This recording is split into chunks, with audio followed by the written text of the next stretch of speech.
우리는 생각했습니다. 실외는 가까운 곳에 있다고. 우리가 파는 것은 음료 몇 잔일지 모르지만 거기에 담겨있는 것이 정직함이라면 세상은 보다 건강해질 것입니다. 그래서 아낌없이 담았습니다. 평산네이처 아로니아 친. 지금 딴지마켓에서 구입하십시오.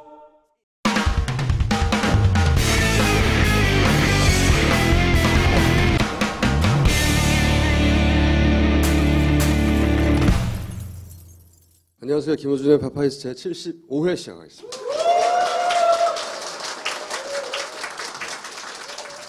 김영삼 전 대통령이 서거하셨는데 그 관련해서 가장 기억에 남는 문구는 역시 이거예요.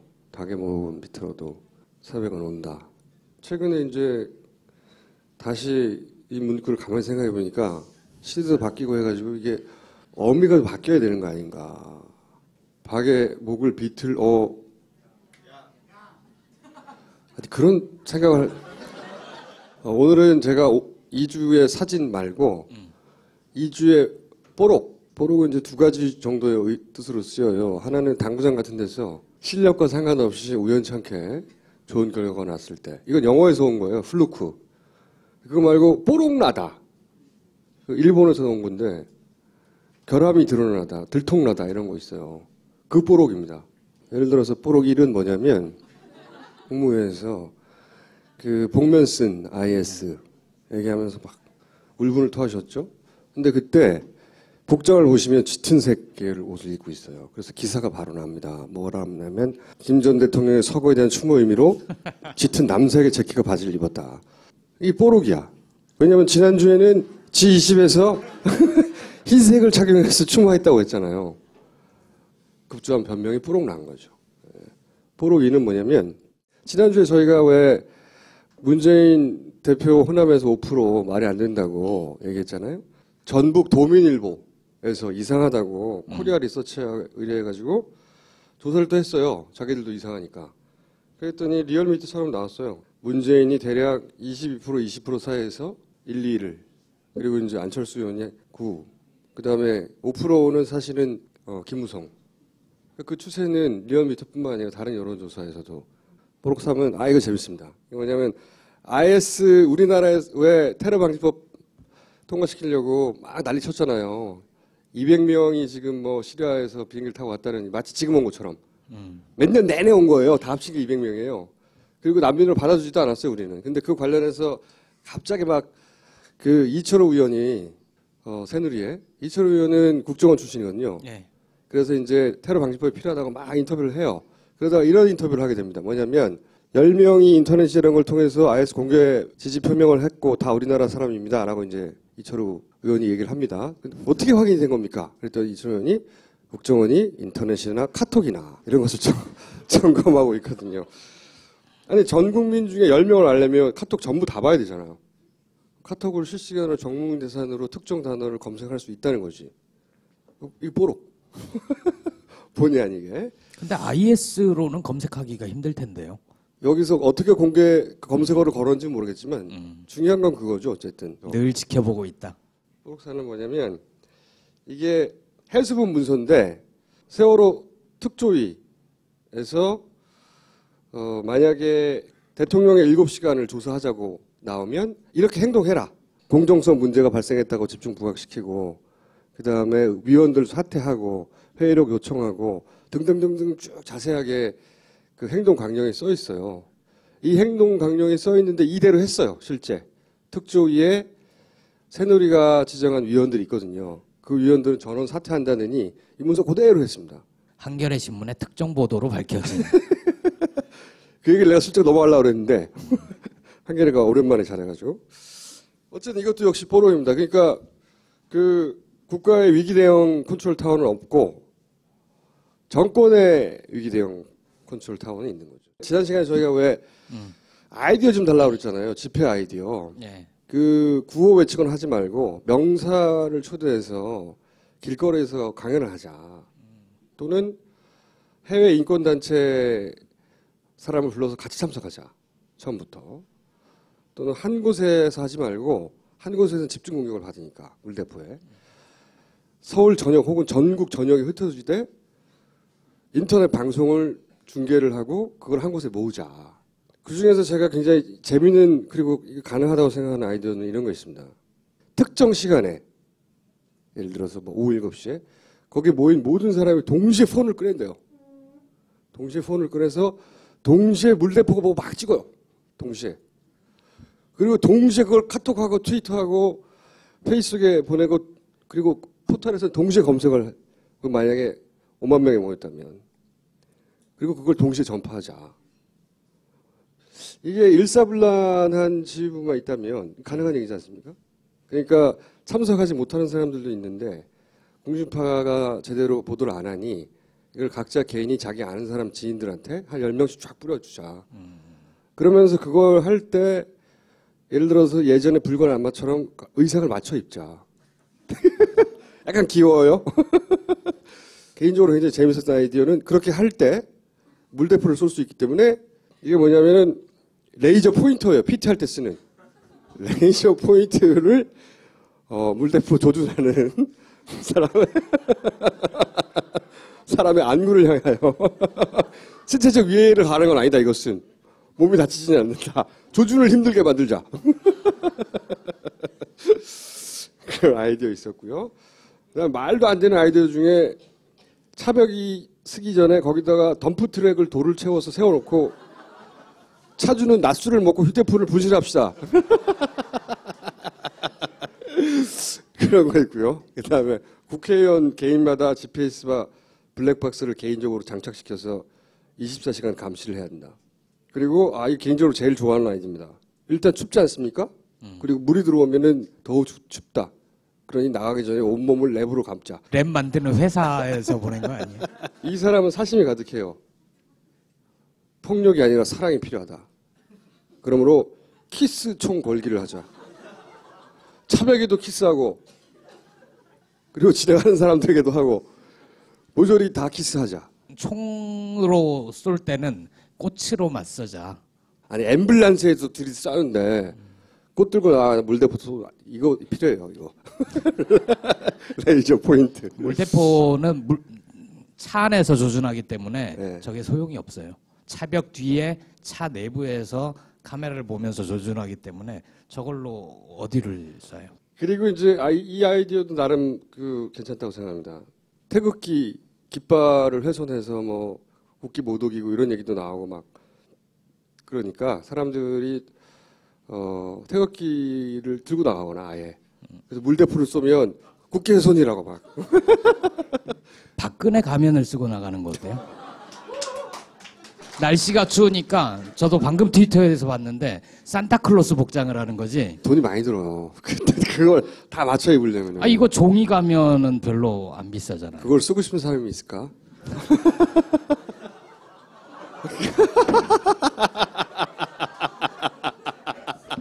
과거에 학생 운동하듯이 노조 운동하듯이 집회를 하지 말고 그리고 추우니까 단기간에 시간을 정해놓고 짧게 하되 임팩트 있게 하고 그리고 가능하면 행동을 통일하고 인터넷을 잘 활용해서 넓게 퍼뜨리고 그리고 깔끔하게 하고 빨리 헤어지자.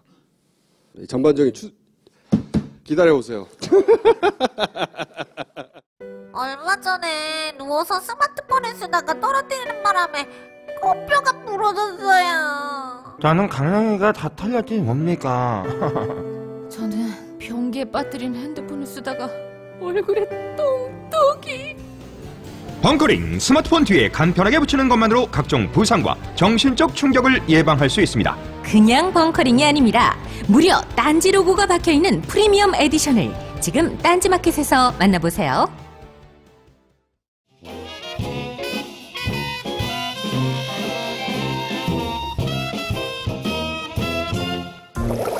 자, 이제 의원님이 저걸 하고 온 이유는 뭐냐면, 정권이 정책을 냈어요. 그럼 국민이 반대할 수 있잖아요? 그러면 자기 정치적 의사 표현을 할 자유가 있어요. 그리고 그거를 밖에 나가서, 집회를 통해 표현한 그 결사의 자유도 있는 거예요. 이게 헌법이 보장한 거예요. 근데 그걸 했더니 IS하고 똑같다잖아요. 테러 집단하고. 적으로 간주하는 거거든요, 이게. 실제. 이 사고방식이 자기한테 반대하는 사람 적으로 간주하는 거예요. 테러 집단하고. 그 나라 대통령이 그런 말을 하면 그 다른 나라에서는 탄핵이요? 그럴지도 몰라요. 그 의원님이 이제 본인이 이걸 싣고 뭔가 항의 표시를 하겠다고 나오신 것 같아요. 자, 이게 뭡니까, 의원님? South Korea's president compares local protesters in masks to IS. Really? 해석 좀 해주세요. 뭐 제가 거칠게 해석을 거칠게 해석. 아유, 진짜 답답하네. 네? 한국의 대통령이 뭐 그런 거 아닙니까? 이게 IS에 비교했다고. 월스트리트 저널 지국장이 박근혜 대통령이 IS랑 우리 시위대를 비교하는 걸 보면서 한국의 대통령이 시위자들을 마스크 쓴 시위자들을 IS에 비교했다. 정말 이렇게 너무 놀라워서 복면금지법이 뭐냐면 이거예요. 주요 내용은 쇠파이프 등 불법 시위 용품을 운반하는 자도 처벌하자. 복면 시위자들은 이제 처벌하자 이제 이런 건데 그래서 제가 구했어. 경찰도 복면 시위하고 있어 지금. 복면을 쓰면 IS다는 논리는 무슨 빤스를 입으면 타잔이다 이 정도 수준이에요. 이게 말이 안 되는 연결이죠. 근데 이제 폭력 테러가 마침 IS 테러가 크게 번졌으니까 국내 집회를 그거하고 연결하면 좋겠다. 뭘로 연결하지? 복면으로 연결하자. 이렇게 된 거죠. 그럼 이제 복면 가왕 나오는 사람들도 다 처벌해야 돼. 복면 쓰고 나오는 사람들. 제가 왜 웃는지 아세요? 네. 그걸 준비했다는 게 웃겨요. 아니 그리고 추워서 네. 이 감기 독감 마스크 쓴 사람 있잖아요. 이 사람은 이제 집회 시위 장소에 지나가지도 못해. 맞잖아. 한번 웃어주세요. 네. 네. 경찰들은 어떻게 할 거냐 복면 썼는데 이런 말씀이신 거죠? 여기는 더 심해. 진짜 IS처럼 생겼네. 하도 가스를 싸대고 물을 싸대고 거기에 체류액을 담고 하니까 복면을 안 하면 숨을 쉬기 힘들거든요. 집회를 해보신 분은 아시겠지만 그래서 쓰는 거예요. 어제요 저희 법안심사소위에서 이제 집시법 개정안을 가지고 쭉 이제 냈는데 이 체증을 하는 사람들 있잖아요. 경찰관들은 정규 복장을 하고 그리고 이름표도 붙이고 이렇게 해야 되는 거 맞는 거 아니냐. 그랬더니 하는 말이 그러면 시위대들한테 봉변당한다는 거야. 그래서 사복 입고 해야 되겠다는 거예요. 그럼 자기들도 똑같이 얘기해야죠. 복면 다 벗고 정규 복장 입고 다 해야죠. 자기들은 숨어서 이렇게 뭘 하겠다고 그러면서. 법은 자기들은 어기도 되는 거죠. 이 사진은 뭡니까 근데? 이번에 헌정사상 최초로 진압 장비에 식용유가 포함이 됐죠. 차 위가요 식용유 다 발라져 있는 거거든요. 근데 경찰관을 저기 올려보냈어. 그러면 이건 어떤 악의성을 갖고 있을 수밖에 없다고 우리가 추론하냐면 차를 흔들잖아요. 미끄러져가지고 경찰관이 떨어질 수밖에 없어. 이해가 안 되나? 이해가 되긴 천정에는 되는데. 안 바르고 네. 차 벽에 옆면만 위에도 발랐다. 위에도 발랐죠. 위에도 발랐어요. 그럼요. 예. 그리고 이제 이것도 쏘기도 하고 이렇게 하는데 차벽을 설치하지 않았을 때는 평화적 집회로 끝난 게 많습니다. 근데 차벽은 기본적으로 대법원에서도 설치하면 안 된다. 위법이다. 그리고 헌법재판소에서도 시민의 통행권을 방해하고 있기 때문에 설치하면 안 된다. 엄격하게 다 규정하고 있어요. 근데 차벽을 설치하는 이유는 뭐냐면 민주노총에서 집회 신고를 해요. 그러면 반려를 합니다. 근데 집회 허가는 허가가 아니라 신고예요. 그러면 그냥 할 수밖에 없는 거예요. 근데 그거를 신고제로 되어 있는 것을 반려하는 거예요. 그래서 반려했기 때문에 불법이다. 그렇기 때문에 우리는 불법 집회를 막아야 되기 때문에 차벽을 친다. 이 허구의 논리가 계속 거듭되는 거죠. 집회는 하겠다고 말만 하면 되는 거라고요. 알려주는 거예요. 해도 된다라는 허락을 받지 않아도 되는 거예요. 그냥 우리가 집회하니 경찰이 거기 예를 들어서 서로 평화적으로 잘 이루어지면 우리가 거기 할 테니 길 좀 잘 통제해 주세요. 이런 의미로. 근데 알리는 것을 반려하는 것은 뭐냐면 누가 말을 하잖아요. 근데 귀 막고 있는 거야 이렇게. 그렇죠. 그래서 우리 안행위에서는 폭력 시위를 경찰이 오히려 유도한 거 아니냐. 그건 뭐 당연한 거죠. 네. 그래서 이번 집회가 얼마나 엄청난 거였냐면 제가 지난 시간에 얘기했듯이 작년에는 물대포량이 4,000리터였어요. 근데 올해는 하루 동안 11월 14일 날 사용한 게 18만 2천 리터. 45.5배를 하루 동안 쏘아 보았는데 전국에 살수차가 16대가 있습니다. 총동원했어요. 그리고 백남기 선생 사고를 낸 그 차가 충남 살수차 9호인데 그 차 안에서만 4,000리터를 쐈어요. 혼자 1년치를 다 썼네요. 그래서 제가 사상 최대의 군사 진압 작전 같았다. 이렇게 얘기를 하는 것에 대해서 제가 과장된 말이 아닙니다. 왜 박근혜 대통령이나 김무성 대표 이런 사람들은 통과되지도 않을 복면금지법 이런 걸 들고 나와서 긴장 국면을 조성하는가. 제가 최초로 공개를 합니다. 분석을 앞으로 친반연대라는 말이 많이 나올 거예요. 반기문? 친반기문. 이제 친반연대가 나올 것 같아요. 그러면서 이거 여의도 소식통이에요?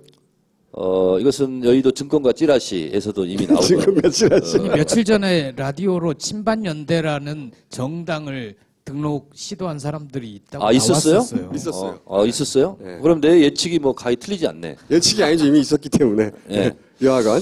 그러니까 이것에 대한 노림수가 있어요. 뭐냐면 총선용이죠.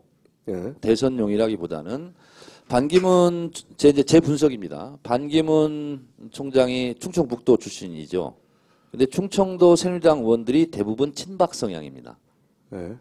그래서 제가 봤을 때는 반기문에게 대통령 후보를 뭐 밀어준다 안 준다를 떠나서 그건 차후의 문제고. 후의 문제고 어쨌든 충청권 결집 반기문 효과를 통해서 그렇게 되면 친박 성향 사람들이 대부분이기 때문에 거기서 살아날 수 있다 이렇게 보는 거고 공천을 받으려고. 네네 네. 그렇습니다. 김무성 말고 이 사람도 있다니네. 그렇습니다. 우리 이쪽 무시하면 안 그리고 된다. 김무성 너만 있는 게 아니야. 반기문도 있어. 여러 가지 다목적이 있는 거죠. 네. 그래서 앞으로 반기문 총장은 심심치 않게 새누리당에서 언론 플레이를 할 것 같다라는 거고요. 친박이 친반을 거론하는 거고. 그렇습니다. 그리고 얼마 전에 홍문종 전 사무총장이 개헌론 얘기했었어요. 예. 그 얘기는 뭐냐면 여차하면 우리는 개헌도 할 수 있는 힘이 있다. 지금 뭐 새누리당은 160석은 뭐 기본으로 지금 생각하고 있는 듯한 이런 인상이에요. 그 이유가 뭐냐면 충청권에 25석이에요. 대전, 충남, 충북 합쳐서 여기 쓸고 그리고 TK 쓸고 강원도 쓸고 수도권이 잘하면 자기들 계산은 160석 플러스 알파가 이렇게 있는 거고 그중에 절반은 친박이 먹는다. 이렇게 계산을 하고 있는 거라는 거죠. 그러면 김무성 대표는 상당히 위험해지죠. 벌써 몇 달째 김무성 대표가 왜 이렇게 밀리고 있냐에 대해서 잠입 취재를 해오려고. 실제로 이제 새누리당 의원 내부의 목소리를 제가 들어봤어요. 네. 친 김무성계 국회의원들도 이해할 수 없다. 알 수 없다. 그리고 그들도 다 알고 있더라고요. 우리만 안 게 아니라 거기도 알았던 게 뭐냐면 유승민 원내대표 칠 때 네. 그때 결정적으로 실수를 한 거다. 그죠. 우리 계속 친 얘기했지만. 김무성계 의원들이 저한테 하는 얘기입니다. 근데 지금은 도대체 알 수가 없다. 왜 지금 이렇게 밀리는지. 왜 이렇게까지 밀리는지. 예. 그러면 친 김무성계 왜냐하면 의원들도 본인들도 지금 불안하거든요. 친 김무성계로 찍혔거나 분류되는 의원들은 불안한 거죠 지금. 드러나는 이유는 알 수 없지만 짐작들이 있을 거 아니에요. 이런 것 때문이 아닐까? 이런 얘기까지는 안 해주던가요? 본인들이 이해를 못 하겠다는 거예요. 그러니까 제가 들은 의원이 비교적 측근이에요. 취재는 열심히 했으나 취재가 안 됐다. 왜냐면 그들도 모르는 걸 내가 취재를 했으나 시원한 답을 안 해. 예? 그 의원들도 그리고 이해할 수 없다. 왜 그런지 분석을 하겠다 했을 때 시작한 말씀이 네. 왜 공안정국, 왜 긴장정국을 조성하려는지 네. 내가 분석을 하겠다 하고 말씀하셨거든요. 지금 이제 그 얘기 하려고. 이제부터? 네, 지금 이제 서론이었고 이런 것 같아요. 그 박근혜 대통령이 정치 뭐 9단일지 8단일지 7단일지는 모르겠으나 혹시 예를 들어서 총선 때 잘못된 결과가 나올지라도 본인은 열심히 했으나 국회가 협조하지 않아서 발목을 잡았다. 이런 명분 축적을 계속하고 있고 그래서 복면금지법 이런 것도 안 될 걸 던진다는 거죠. 마구 지금. 그런 작전에 들어갔다. 국회가 협조하지 않았다. 이것은 실제로 지금 김무성 지도부까지 싸잡아서 하는 얘기다. 저는 이렇게 분석하고 있어요. 물갈이를 시키는 명분으로 네. 통과시키지 못할 법을 던져놓고 왜 못 통과시켰냐고 책임을 물어서 바꾼다. 만약에 하지 않으면 내가 지금 얘기했기 때문에 안 하는 거야.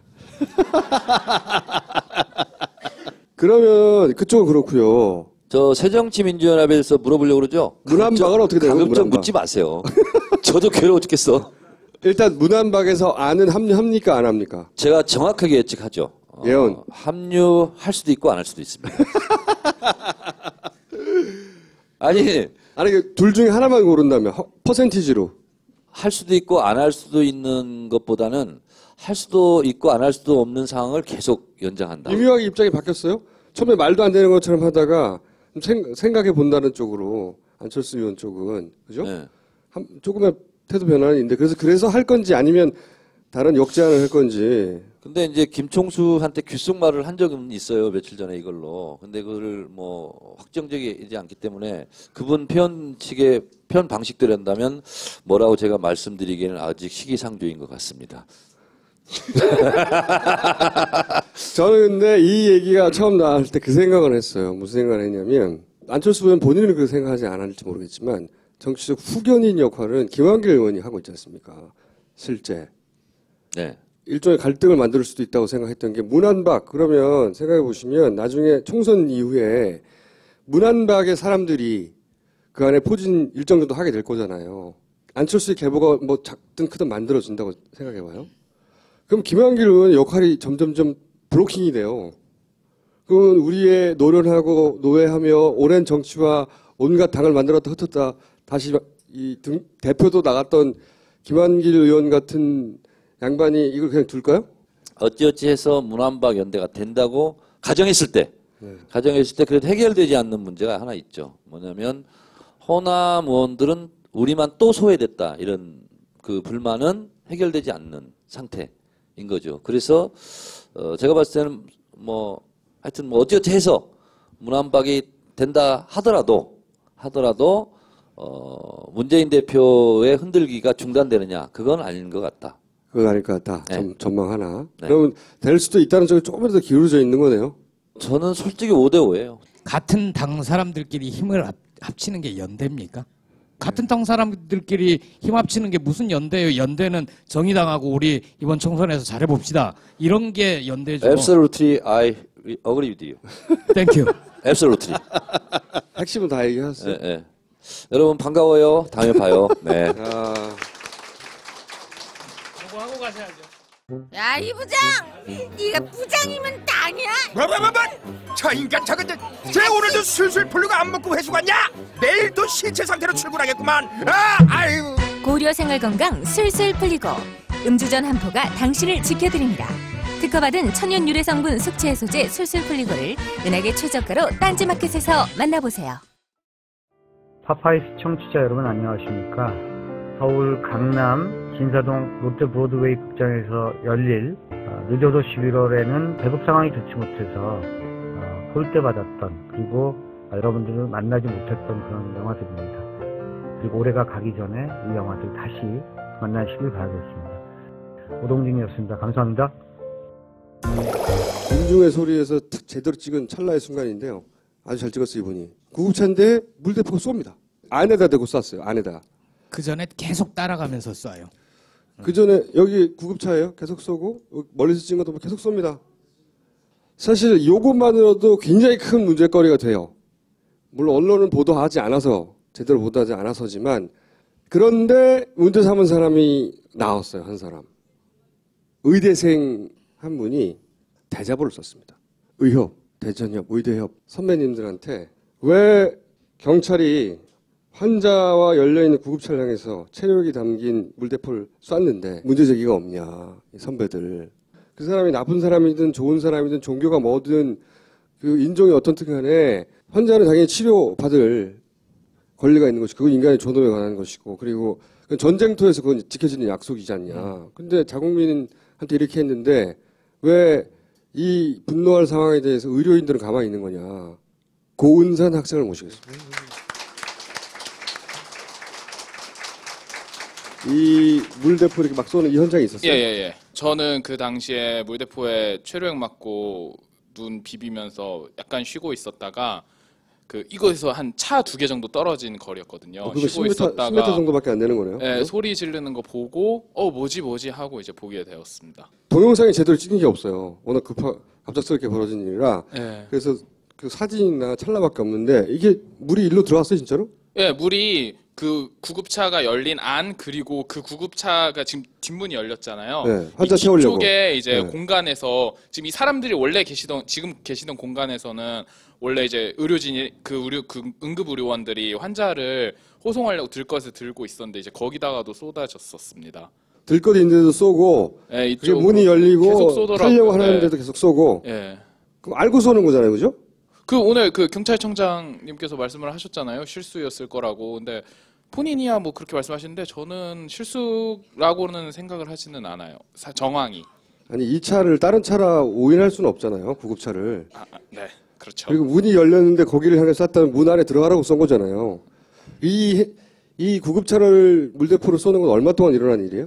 이제 이걸 막는 사람들이 하지 말라고 소리를 질렀을 때부터 봤는데도 1분 정도 했으면은 아마 이제 1분 좀 더 넘게 진행되지 않았을까 그럼 싶습니다. 저 구급차에 타신 분은 제대로 탔어요? 네, 결국 타서 들어가서 수술을 하시고 지금은 퇴원하셨다고 저 전화 통화를 했었는데, 네. 근데 그분도 말씀하시기 이제 응급 의료진들도 화내면서 왜 여기다 자꾸 쏘냐고 그러셨다고 말씀하시고. 그러면 이날 이 응급 의료진을 우리가 한번 찾아봐야 되겠다. 아니 뭐 찾을 수 있죠. 저때 탔던 분은 한겨레에서 인터뷰를 했어요. 그러니까요. 근데 의료진들도 저 새끼들 미쳤나 그런 표현을 썼다는 거예요. 근데 이걸 봤어요. 예. 봤는데 왜 대자보를 쓴 거예요? 봐서 이제 학교에 이게 주말에 있었잖아요. 그리고 이제 평일에 원주에 돌아와서 그냥 가만 생각을 하고 있는데 점점 더 화가 나는 거예요. 이 구급차에 쐈다는 것에 대해서. 그런데 그때가 제가 대자보를 썼을 때가 일이 발생한 지 한 4, 5일 정도 지난 후였는데 그때까지 뭐 의사협회, 의대협 이런 데서는 아무런 논평을 안 내고 그러다 보니까 언론에서도 아무 데서도 이 문제에 대해서는 이야기를 안 하는 것 같아서 이제 백남기 선생님 같은 경우에는 언론에 많이 조명이 됐는데 이거에 대해서 그건 명백한 동영상이 또 있으니까요. 예, 그렇죠. 그래서 이것도 동영상들이 되게 짤막짤막하게 많이 있어요. 그래서 그런 것들 때문에 조명이 안 되는 것 같아서 그걸 써서 네. 이 상황을 알리고자 한 거예요? 아니면 의료인들에게 이 문제 제기를 공개적으로 해달라고 요청한 거예요? 네, 저는 그 의협과 의대협처럼 어떤 그 의사나 의대생들의 단체라면 이 문제에 대해서 이야기를 해야 된다라는 거를 말하려고 했습니다. 단순히 알리기보다는. 그러니까 이 대자보는 사실은 선배들을 향하는 거네요? 예, 그렇죠. 선배들이 왜 이 발언을 해야 된다고 생각했어요? 그 오늘자 한겨레 그 어떤 이제 의학 전문 기자 선배님께서 저에게 글을 하나 써주셨습니다. 그 칼럼 내용이 의료진들은 그래도 선량한 개인의 의료진들이 많이 역사 속에서 활동을 해왔다라는 내용인데 저는 그걸 보면서 느꼈던 거 그리고 대자보를 쓸 때 생각을 했던 게 제가 이거를 하고 나서 저를 격려하고 응원해 주신 분들이 정말 많아요. 근데 사실 저는 저한테 격려, 응원, 칭찬 이런 게 올 게 아니고 저는 어떤 이 여러 가지 일들, 안 좋은 일들 속에 그냥 저항한 한 아름다운 이야기로 남고 싶지는 않아요. 저는 제가 한 행동이 그냥 당연한 행동이 되어야 된다고 생각을 하거든요. 의사단체라면은. 그래서 그런 기분에 썼고 그리고 그런 기분으로 활동을 하고 있습니다. 지금 계속 그 이후에도. 그러니까 선배들이 왜? 그래서 왜 그러셨냐라고 여쭤보면 솔직히 말하면은 아직까지 의협에서 아무런 얘기가 없거든요. 그래서 저는 정말 왜 그런지 잘 모르겠습니다. 의사협회가 원래 그런 일 안 하는 데 아니에요? 근데 의사협회가 또 그렇다고 보기에는 응급실 전공이 선생님들이 폭행당하는 경우가 있어요. 환자분들이 이제 응급실 같은 경우는 굉장히 격양돼 계시니까 뭐 욕설하고 폭언하고 폭행하는 경우가 있는데. 그러니까 응급실에 찾아온 환자나 그 보호자가 의사가 왜 제때 안 해줘 그래서 때린다든가 뭐 그런 거. 그런 거에는 의협이 굉장히 잘 나서고 법안 도발하려고 하고 이렇게 활동을 하는데 저는 이제 개인, 사적 폭력에서 의사들, 의료진들을 보호해줘야 될 국가가 저지른 일에 대해서 왜 저는 가만히 있는지 아직 잘 모르겠습니다. 그 이후로 그래서 예를 들어 선배한테 혹은 그런 협회에서 일하는 분들한테 얘기 들어본 적 있어요? 뭐 저는 개인적으로도 그리고 공식적으로도 답변을 못 받았습니다. 그냥 혹시 이 대자보를 그러면 그 의협에다가 직접 공식적으로 날려본 적 있어요? 이번에 의대협 총회 때 안건 발의하러 갔었는데 의협 건물을 저는 거기서 그날 1인 시위를 하고 오려고 했거든요. 근데 그게 이촌에 있는데 정말 아파트로 삥 둘러져 있어가지고 아무도 안 지나다니더라고요. 그 붙일 만한 공간도 적당하지가 않고 그래서 약간 방법을 좀 고민하고는 시위를 있는데 해봐도 아무도 보질 않아. 아예 거기는 정말 할 수가 없는 곳이었어요. 네. 아니 이렇게 공식적으로 메일을 보내거나 전화를 하거나 그런 거 해본 적 있어요? 아니요, 아직 안 했습니다.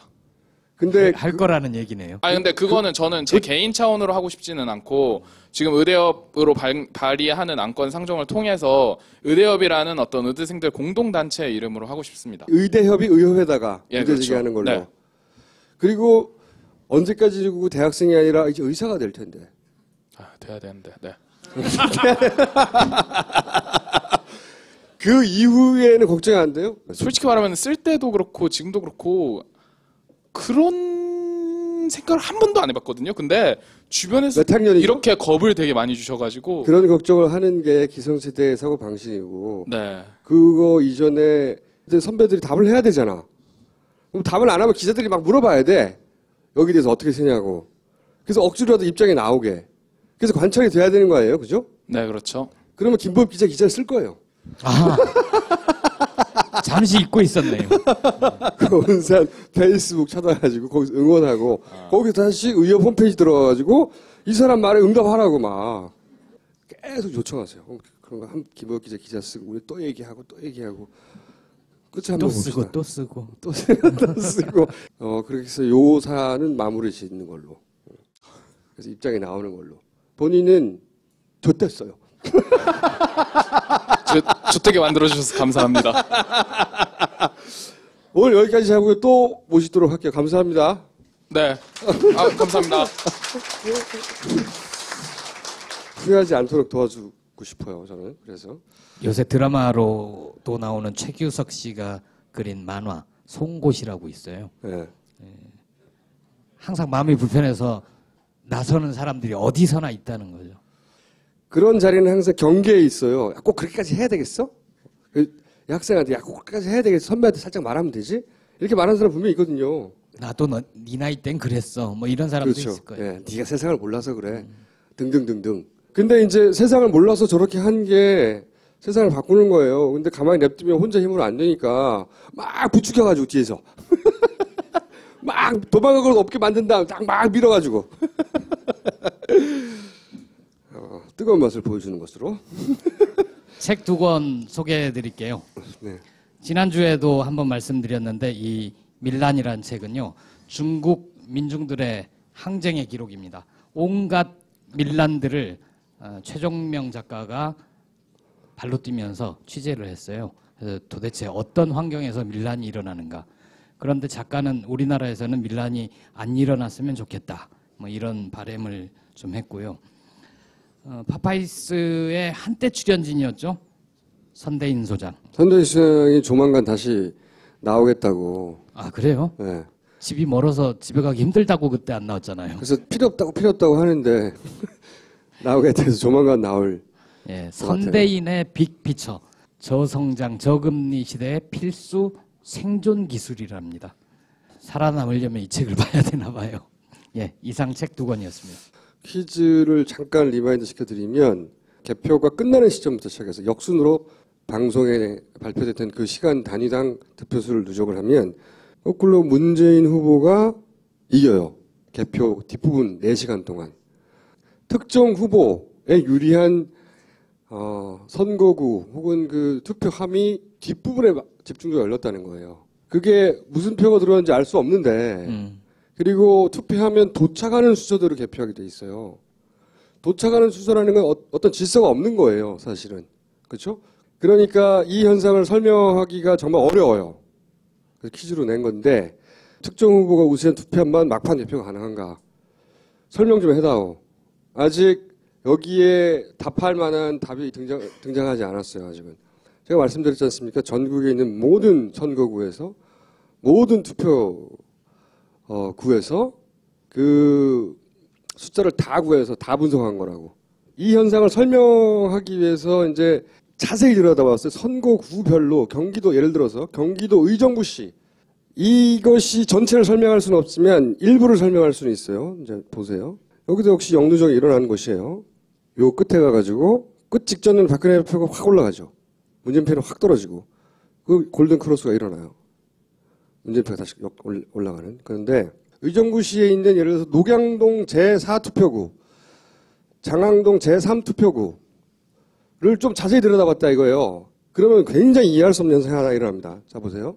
녹양동 제4투표구에서 박근혜, 문재인 각각 득표하는 비율이었습니다. 박근혜 48, 문재인 50.8. 그게 심사집계부에서, 심사집계부라는 건 이 테이블 위에 표를 쏟아놓고 거기서 기계를 돌리잖아요. 그렇죠? 기계를 집어넣으면 착착착착 분류가 되잖아요. 시간이 기록돼요. 그 기계에 시작되는 시점과 끝나는 시점. 그런데 녹양동 제4투표구에는 10시 16분에 기계가 돌기 시작해가지고 10시 38분에 저 제4투표구는 종료가 돼요. 개표가. 그러고 나면 뭐가 일어나면 여기서 그 판사 출신이죠. 보통. 선언을 합니다. 개표 끝났다고. 그리고 도장을 찍어요. 그래서 그 시간을 발표하거든요. 그것도 기록에 남아요. 이건 다 기록에 남은 거예요. 근데 10시 38분에 문재인이 우세한 녹양동 제4투표구가 기계를 통한 개표는 10시 38분에 끝났는데 이게 선언이 된 거는 이게 공표 시간이에요. 공표 시간. 선관위 위원장, 보통 부장판사가 합니다. 손으로 적성해서 시간을 적는 거예요. 끝났다고. 요렇게 개표가 완료됐다고. 요거는 공표가 어떻게 되냐면 11시 55분에 공표됩니다. 그런 다음에 방송은 10시 36분에 됩니다. 개표는 끝났는데 2시간 있다가 방송에 나왔다고요. 이런 현상들이 누적되면 그런 그래프가 나오겠죠. 이게 그 현상의 전부를 설명하지 않아요. 그런데 예를 들면 요런 녹양동 케이스들이 있습니다. 많이. 앞에 개표가 끝났는데 한참 있다가 발표되는 방송으로는 이런 케이스가 하나 있고 이 케이스를 조사하다 보니 그보다 훨씬 더 이해할 수 없는 증상이 있어요. 전 이게 영루정 미스테리의 그 구성물 중에 가장 이해하기 힘든 부분이라고 생각하는데 자 보세요. 장항동 제3투표구는 박근혜 후보가 이겼습니다. 52.9%, 46.9% 이렇게 해서 박근혜 후보가 우세한 지역으로 나온 동네예요. 10시 28분에 개표가 시작돼가지고 기계를 전자개표기라고 부르죠. 10시 39분에 전자개표기 상으로는 개표가 끝났어요. 그거를 선관위원장이 10시 56분에 수기로 공표를 합니다. 이렇게 나왔다고. 그런데 방송은 8시 5분에 돼요. 이게 이해가 되십니까? 장항동 제3투표구가 방송에 발표된 시간은 8시 5분이에요. 말이 안 되잖아요. 개표가 나오기 전에 방송이 됐다고요. 이 설명할 방법은 첫 번째, 이 기계 시간이 잘못 기록됐다. 두 번째, 부장판사가 잘못 적었다. 문재인 표가 뒤에 발표되는 것은 뭐 예를 들어서 게을러서 그랬구나. 사람이 그때 밥 먹으러 와서 그랬거나 아니면 뭐 실수로 그랬거나 너무 뭉치가 많아서 밀렸거나 등등등 말할 수 있어요. 의도적으로 미룬 거 아니야? 이건 추정에 불과해요. 종이에 적은 시간보다 거의 2시간 일찍, 3시간 가까이 일찍 방송이 되는 게 어떻게 가능하냐. 그러려면 요 두 가지의 시간이 이 앞에 있어야 돼요. 이 앞에. 그렇잖아요? 그런데 그때는 투표함에 도착을 안 했어요. 장항동만 있으면 뭔가 이렇게 기계적 오류, 사람의 실수 혹은 뭐 도착 시간 기재의 실수 이렇게 말할 수 있잖아요. 다른 동네는 이런 게 없는가? 예를 들어서 인천구 광역시 계양구의 작전서 운동 제4투표구 문재인 후보가 유리한 것이 이렇게 뒤로 미룬 케이스예요. 이런 게 다른 동네에도 많이 있다고 뒤로 밀린 것은. 특정 후보의 그 개표 완료보다 한참 뒤에 방송이 되는 케이스들이 있어요. 이런 케이스가 5건, 10건이 아니라 수백 건이 있어요. 그것이 아마 영루정에 영향을 준 거 아닐까. 이거 말고 다른 이유도 찾고 있어요. 개표가 되기 전에 방송이 된 연어 케이스, 응? 연어라고 부릅시다. 경상남도에도 이렇게 역 골든크로스가 발생한 동네입니다. 경상남도 김해시 구체적인 사례를 보죠. 여기서 보면 똑같아요. 여기서 수개표 작성하고 공표를 이때 하고 집계가 방영한 방송 공개 시간은 8시 26분이에요. 이건 최종입니다. 최종. 우리가 부인할 수 없는 방송으로 나온 거예요. 전 국민이 받고 다 일일이 기억 못할 뿐이에요. 선관위원장이 작성한 표에는 10시 53분에 공표했다고 기록이 돼 있어요. 이것도 연어죠. 이렇게 해서 이리로 가는 거는 이해가 되는데 이렇게 해서 이렇게 어떻게 가냐고. 개표가 안 끝났는데 어떻게 방송이 되냐고요. 저기 방송 공개분이라는 건 특정 방송사인가요? 아니면 모든 방송이 합동 그렇죠. 합동 네. 방송이었고 데이터는 동시에 받았거든요. 선관위 서버에서 방송국으로 1분 단위로 쏴줬어요. 데이터를. 그렇기 때문에 똑같은 데이터를 받아서 아니 방송국이 경상남도 김해시 부원동 제2투표구의 데이터를 받지 않는데 방송할 수 없잖아요. 여기만 그런 게 아니라고. 역전까지는 아니지만 부산에서는 박근혜 후보가 내내 이겼어요. 끝까지. 이기긴 했지만 요 뒷부분에 가서 11시부터 투표가 끝나 마감되는 12시 40분 50분 때까지 문재인 후보 위로 올라가죠. 그래서 끝에 가면 문재인 후보 49가 되고 박근혜 후보는 50.5가 돼요. 거의 비슷하게 끝납니다. 그래서 부산광역시 4구에 괴정 1동 제2투표구 62.6대 37.1%입니다. 여기 최종이 19시 43분에 개표 시작했고 9시 55분에 개표가 끝났어요. 여기는 이렇게 올라가요. 이상하잖아요? 왜 개표가 완료된 시점보다 먼저 방송되는가? 제가 이제 3개 정도 샘플을 보여드렸는데 그럼 이게 여기밖에 없냐? 많습니다. 15,000개가 넘기 때문에 이 투표구가 그 중에서 한두 개 그럴 수 있잖아요. 우리가 이해할 수 없는 뭐 바쁘다 보니. 근데 이게 전국적인 현상이고 많다고요. 얼마나 많은가? 그건 다음 시간에 보여드릴게요. 많다고! 여기서 퀴즈입니다. 두 번째. 왜 이렇게 많은가? 아니죠. 이런 현상은 어떻게 벌어질 수 있는가? 이거는 시작에 불과합니다. 이상한 거 진짜 많아요. 하다 보면. 그래서 방송 공개라는 거는 방송사들이 공표를 한 거죠. 몇 투표구의 결과가 이렇게 나왔습니다. 라고 얘기를 한 거죠. 그렇죠. 방송사가 가지고 있는 자료라는 게 아니고. 자료가 아니라 방송이 됐다는 거예요. 우리가 방송사가 방송하기 전에 방송사가 무슨 자료를 가진지 알 수가 없어요. 그리고 이거는 자료가 폐기되거나 그런 게 아니라 모든 있어요. 자료로 증빙이 가능하고. 있어요. 이거는 이 두 자료는 정보 공개를 통해 다 받아뒀고 전국에 15,000개 넘는 걸 다 받았어요. 다 받아뒀고 이 자료는 방송이 있어요. 그리고 그 방송에 나갔던 데이터들은 그 엑셀의 형태로 선관위에서 공개를 했어요. 그러니까 이거는 누군가가 뒤집을 수 없는 거죠. 제가 그럼 선관위에 물어볼게요. 경상남도 김해시 부원동 제2투표구만 물어보세요. 딴 데 맞는데 그건 말하지 말고. 왜냐하면 그거는 이렇다고 답하면 이걸 어떻게 된 거야?